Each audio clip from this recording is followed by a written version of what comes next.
The emergence of religious society during the second half of the 17th century England gave rise to different kinds of societies in England. It was carried over during the 18th century England, and one of them is the Methodist movement founded by the Wesley brothers. As time passed by, the Wesleyan movement gained a distinct purpose with its distinct Wesleyan spirituality with mission.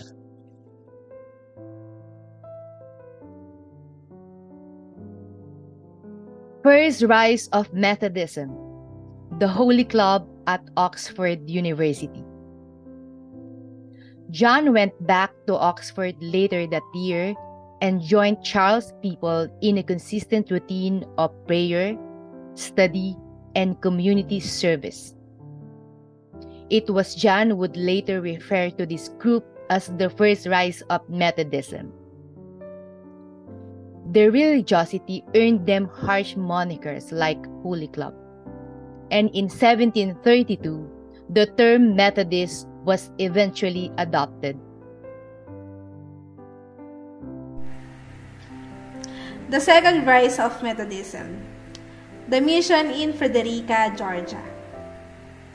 After Wesley's father died, he received an invitation to go to Georgia with the hope to bring Christianity into the American Indians. He first ministered in Frederica and later on in Savannah. When Wesley went to Frederica at the end of May, he started his mission to gather a small group of people by singing, reading of scripture, and conversation. This little group at Frederica then was Wesley's first actual implementation of a Methodist society in Georgia. In his mission, one of his ministries is to teach children after their school. He also goes to the prisoners. He goes to help and pray for those who are sick, and he even led to help people in need. Actually, John Wesley was originally assigned in Savannah, Georgia, as a parish priest. But he cannot just introduce right away the Methodist Society in that parish priest because there is a society gathering which was founded by his predecessor in that parish priest. But he got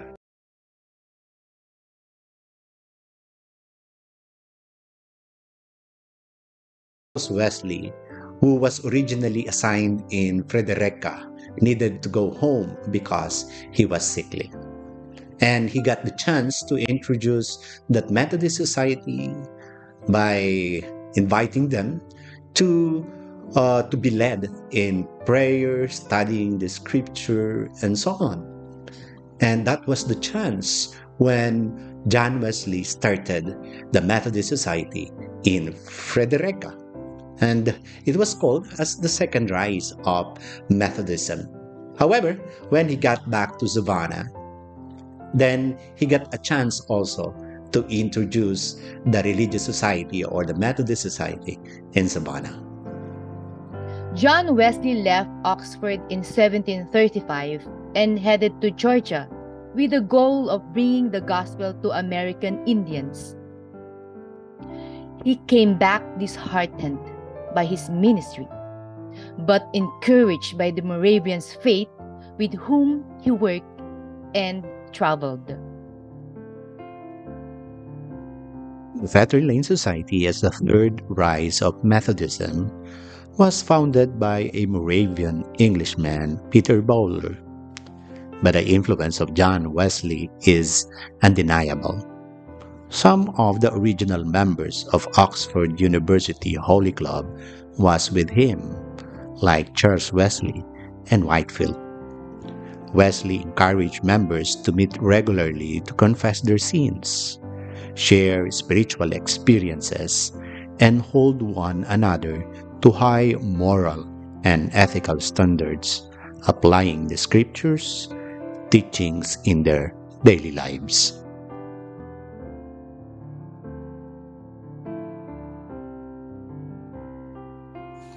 The Evangelical Wesley and Field Preaching.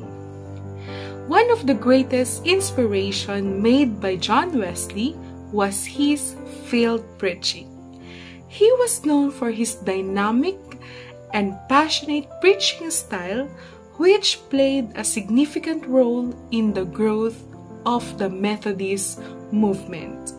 He believed in taking the message of Christianity outside of the traditional church walls and into the open fields and marketplaces, where he could reach a broader audience, including those who did not attend formal church services. This approach allowed him to connect with people from various social backgrounds, including the working class and the poor. Wesley's commitment to spreading the message of Christianity beyond the church walls had a lasting impact on the religious landscape of his time and beyond. The class meeting of John Wesley. It is clear from the scripture that we are to make disciples by teaching them to observe everything that Christ commanded. All scripture is God-breathed and is useful for teaching, rebuking, correcting, and training in righteousness. The subject of the class meeting was personal experience, and the goal was personal holiness. Wesley's goal was that the heart would be laid bare in the midst of forgiving love and existed in order that its members might enjoy in its fullest sense. And he quote, "Do all the good you can, to all the people you can, as long as you ever you can." These class meetings are for Christian formation, not just information. And once he said, it is not preaching that produces community and disciples. It occurs in experiential groups, the bands and the classes, so that the people will have the opportunity to be fed, nurtured, and discipled. John Wesley's vision is for the Church of England to be renewed. He uses the model of ecclesiola and ecclesia, or group within group. These are small groups in class meetings, bands, and select societies, and encourage each members to work for holiness through studying of the scripture, praying, and engaging in conversations. These give rise for Methodists who are deep in their spiritual lives and work for holiness. But holiness is not holiness unless it is translated in their daily lives. So John Wesley also encouraged them to practice their religiosity being articulated in the life of the society. It was John Wesley who told us that there is no holiness but social holiness. This model was adopted in 3 national connections in England, in Ireland, even in Scotland, and this was also transported even towards the American mission. The beginning of Methodism in America captures both the stories of struggles and triumphs of the Church. The growth of Methodism outside England was remarkable, especially that it was brought to America by the lay Methodists without proper authorization from John Wesley.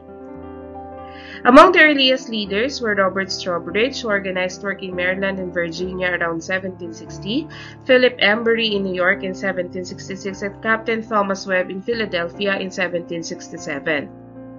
On the following years, John Wesley sent more preachers, including Richard Boardman and Joseph Fillmore in 1769, in order to strengthen the Methodist works and missions. 2 years later, Francis Asbury, together with Richard Wright, were dispatched to support the growing American Methodist societies. Among these men, Francis Asbury was considered to be the most important figure, making him deserving of the title Father of American Methodism.